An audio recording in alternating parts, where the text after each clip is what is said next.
Welcome back to my channel. Last video में हमने बात किया था पास्चराइजेशन के बारे में। इसके साथ साथ हमने पढ़ा था होमोजेनाइजेशन और स्टरलाइजेशन, और उसमें हमने पास्चराइजेशन में उसके batch method, continuous methods, HT/ST, LT/LT और अल्ट्रा हाई टेम्परेचर, इन तीनों को कवर किया था। इसके साथ साथ हमने मिल्क की कुछ प्रॉपर्टीज और कुछ इंपॉर्टेंट पॉइंट्स भी देखा था। ठीक है, तो इस वीडियो में हम बात करेंगे टाइप्स ऑफ मिल्क के बारे में। ठीक है, जो डिफरेंट टाइप्स ऑफ के मिल्क होते हैं उनके बारे में बात करेंगे, और उसके आगे हम लोग देखेंगे different type of milk products. ठीक है, तो जो लोग नए हैं इस चैनल पे, एक बार उनको बताते चलो कि इस चैनल के माध्यम से आप लोगों को CUET PG food science and technology, जिसका कोड SCQP12 है, उसकी प्रिपरेशन करवाई जाती है। ठीक है, तो चलिए फिर स्टार्ट करते हैं। टाइप्स ऑफ मिल्क, इसमें सबसे पहला है आपको टोन मिल्क। ठीक है, अब इजी स्टेप्स में हमें याद रखना है कि टोन मिल्क क्या होता है। एग्जाम में तो डायरेक्ट पूछ लेता है कि ये किसका कॉम्बिनेशन है। ठीक है, एग्जाम में डायरेक्ट आ जाता है आपको, तो याद रखेंगे addition of water plus skim milk powder to whole milk. ठीक है, होल मिल्क में क्या करते हैं हम लोग, वाटर और स्किम मिल्क, ठीक है, पाउडर ऐड कर देते हैं। अब ये स्किम मिल्क क्या होता है, ये होता है, एक मिनट देखिए यहां पे देखते हैं, whole milk from which fat has been removed by centrifugal separation. ठीक है, ये आपका स्किम मिल्क होता है। फैट हैज बीन रिमूव्ड, ठीक है, बाय सेंट्रीफ्यूगेशन। यहां तक क्लियर हो गई। ठीक है, अब अंडर द PFA रूल्स, ठीक, prevention of food adulteration act, ठीक है, 1976, इसके अकॉर्डिंग देख लेते हैं हम लोग कि टोन मिल्क में मिनिमम फैट का परसेंटेज कितना होना चाहिए। ठीक है, और सॉलिड नॉट फैट SNF, इसका परसेंटेज कितना होना चाहिए। ठीक है, तो मिनिमम फैट आपका 3% तो होना ही होना चाहिए। ठीक है, और SNF क्या होना चाहिए आपका 8.5% होना चाहिए। ये SNF आपका क्या है, सॉलिड नॉट फैट। ठीक है, ये वाला पॉइंट देखिए,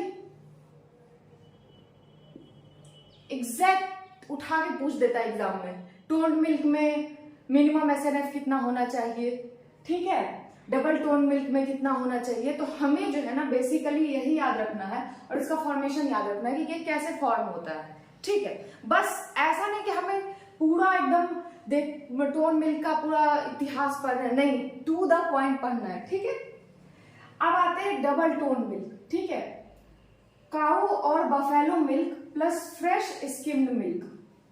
काऊ और बफेलो मिल्क में किसका एडिशन हो जाता है, फ्रेश स्किम्ड मिल्क का। ठीक है, फैट होना चाहिए इसका नॉट लेस देन 1.5% और SNF होना चाहिए नॉट लेस देन 9%। ठीक है, ये हो गया। तो अब आते हैं स्टैंडर्डाइज्ड मिल्क। ये स्टैंडर्डाइज्ड मिल्क क्या होता है, बफेलो मिल्क में स्किम्ड मिल्क हम लोग ऐड कर देते हैं। ठीक है, और यही बन जाता है आपका स्टैंडर्डाइज्ड मिल्क। इसमें फैट का परसेंटेज होता है 4.5% और SNF का परसेंट होता है 8.5%। अब आते हैं होल मिल्क। होल मिल्क में कितना फैट होता है 3.25% और SNF होता है 8.25%। यहां तक देख लें, ये सारे पॉइंट इंपॉर्टेंट है। ठीक है, अब आगे फिर देखेंगे हम लोग।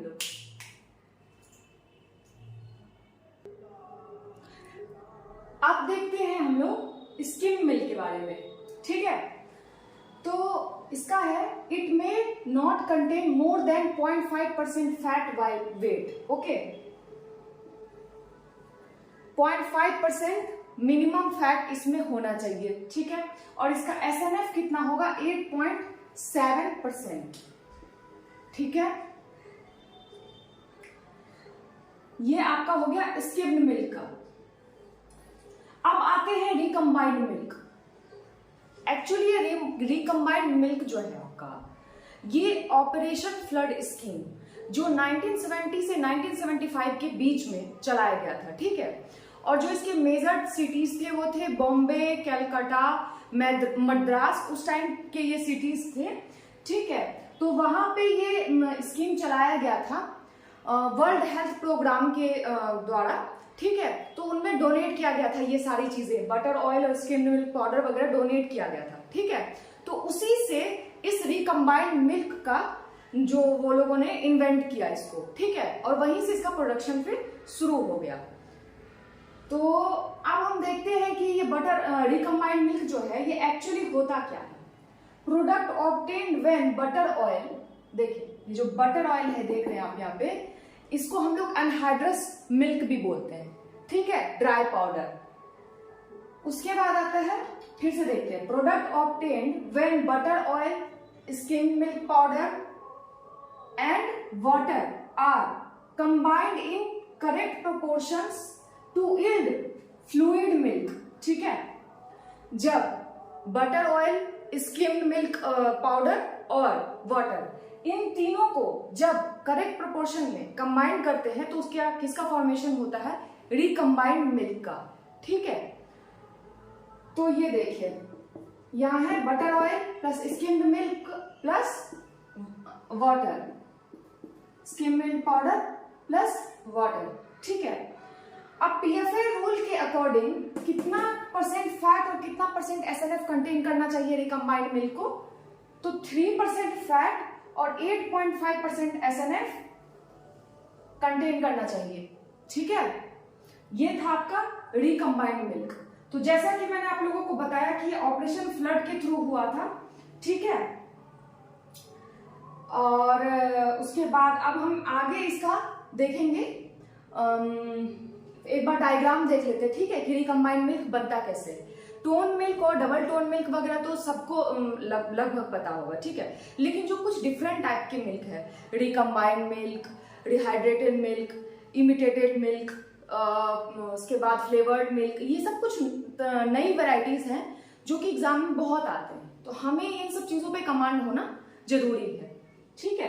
तो अब हम थोड़ा सा रिकम्बाइंड मिल्क का वो देखेंगे, फ्लो चार्ट, यहां तक आप लोग नोट कर लीजिए। अब आते हैं हम लोग, जो मैंने आपको बताया कि रिकम्बाइंड मिल्क का हम लोग डायग्राम देख लेते हैं, ठीक है।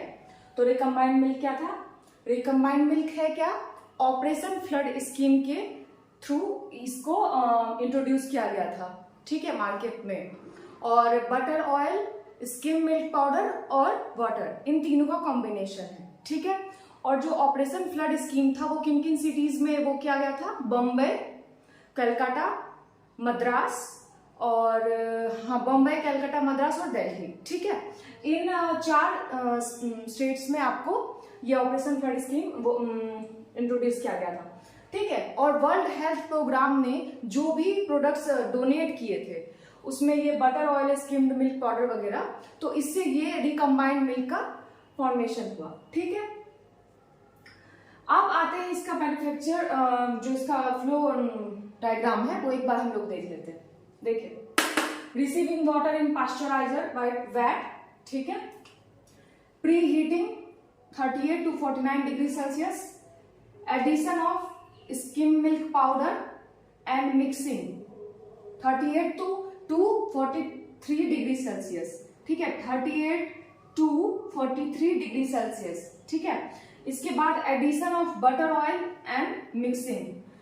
स्किम मिल्क पाउडर ऐड करने के बाद क्या करते हैं, बटर ऑयल ऐड करते हैं। इसका टेम्परेचर कितना रखते हैं, 42 to 49, ठीक है, 42 to 49 डिग्री सेल्सियस। इसके बाद फिल्ट्रेशन कर लेते हैं, ठीक है। फिल्टर करने के बाद क्या करते हैं, फिर इसका पास्चराइजेशन होता है, ठीक है, 63 डिग्री सेल्सियस पर 30 मिनट्स। इसके बाद होमोजेनाइजेशन 63 डिग्री सेल्सियस 2500 PSI पे। इसके बाद कूलिंग 5 डिग्री सेल्सियस पे और फिर पैकेजिंग एंड स्टोरेज। ये आपका फ्लो डायग्राम है किसके लिए, रिकम्बाइंड मिल्क के लिए। एक बार नोट डाउन कर लीजिए इसको। ठीक है, अब जो नेक्स्ट आता है हमारा वो आता है आपका रिकॉन्स्टिट्यूटेड या रिहाइड्रेटेड मिल्क। ठीक है, ये कैसे बनता है? Prepared by dispersing whole milk powder also called dried whole milk in water.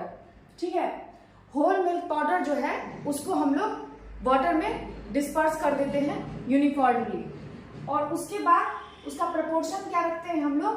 1 part powder to 7 to 8 parts water.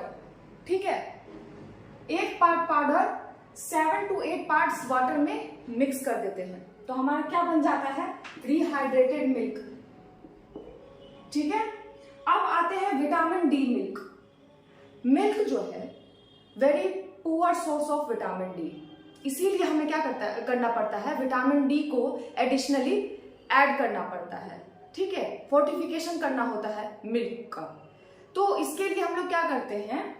जो हमारा मिल्क है उसका हम लोग इरेडिएशन करते हैं। ठीक है, irradiating milk with UV light which converts milk esterol into vitamin D। UV light क्या करता है? मिल्क एस्टेरॉल को विटामिन डी में कन्वर्ट कर देता है। अब ये मिल्क एस्टेरॉल क्या है आपका? 7D hydro cholesterol. ठीक है, यहां तक क्लियर हो गया सबको? अब आते हैं low fat milk. 0.5 to 2% fat. अगर 0.5 to 2% फैट प्रेजेंट हो तो उसको हम लोग लो फैट मिल्क कंसीडर कर लेते हैं। एक टर्म यूज होता है ड्रिंक। हम लोग मिल्क से बने हुए बहुत सारे ड्रिंक यूज करते हैं, बहुत सारे डिफरेंट टाइप के ड्रिंक्स जो है वो मार्केट में अवेलेबल है। तो हम लोग वो टर्म जो ड्रिंक है वो यूज कब करते हैं? तो जब मिल्क में फैट का परसेंटेज 1 to 2% होता है तो हम लोग क्या करते हैं? ड्रिंक टर्म यूज कर लेते हैं। ठीक है, अब आते हैं fruit flavoured milk. 1 part of fruit syrup plus 5 parts of milk. 5 part of milk ले देते हैं, उसमें 1 पार्ट ऑफ मिल्क सिरप हम लोग मिक्स कर देते हैं। ठीक है, तो उससे क्या बन जाता है? हमारा फ्रूट फ्लेवर्ड मिल्क का फॉर्मेशन हो जाता है। इसका पीएच होना चाहिए 5 और फैट का मिनिमम परसेंटेज होना चाहिए 3%। ठीक है, तभी हम लोग इसको कंसीडर करेंगे फ्रूट फ्लेवर्ड मिल्क। यहां तक देख ले एक बार। ठीक है, तो अब हम लोग एक पॉइंट देख लेते हैं। मैंने अभी आपको बताया था फ्रूट फ्लेवर्ड मिल्क, तो उसमें हम लोग क्या करते हैं? शुगर सिरप यूज करते हैं। तो जो उसमें शुगर सिरप हम लोग यूज करते हैं उसका कम से कम जो उसका कंसंट्रेशन है कितना होना चाहिए? 45 to 55%। ठीक है, एक वेजिटेबल टोन मिल्क होता है आपका, इसमें हम लोग refined vegetable oil plus water और SNF इन तीनों का कॉम्बिनेशन है ये। तो इसमें हम लोग कोई भी ग्राउंडनट ऑयल जैसे हो गया वो ले लेते हैं। ठीक है, ये बेसिकली CFTRI ने ये नया जो मिल्क का टाइप है इसको इंट्रोड्यूस किया है। ठीक है, अब आ जाते हैं evaporated milk. Milk from which half of the water has been removed. 50% water का रिमूवल हो जाता है। ठीक है, इवेपोरेटेड मिल्क में। इसका एक फ्लो चार्ट देख लेते हैं। Raw milk, clarification, concentrated in a vacuum pan at a temperature of 74 to 77 degree C। ठीक है, देन फोर्टिफिकेशन होता है इसका विथ विटामिन डी, होमोजेनाइजेशन होता है, फिल्ड इन कैंस। इससे क्या होता है? जो मिल्क है ना उसको लाइट ब्राउन कलर मिलता है। ठीक है, 118 degree Celsius for 15 minutes and then cooling. ठीक है, ये आपका फ्लो चार्ट था किसके लिए? इवेपोरेटेड मिल्क के लिए। तो आज के लिए इतना ही, मिलते हैं नेक्स्ट वीडियो में। जो इसके आगे कुछ टॉपिक अगर रह गए हैं कुछ पॉइंट्स में तो उसको देख लेंगे और फिर different type of milk products start करेंगे।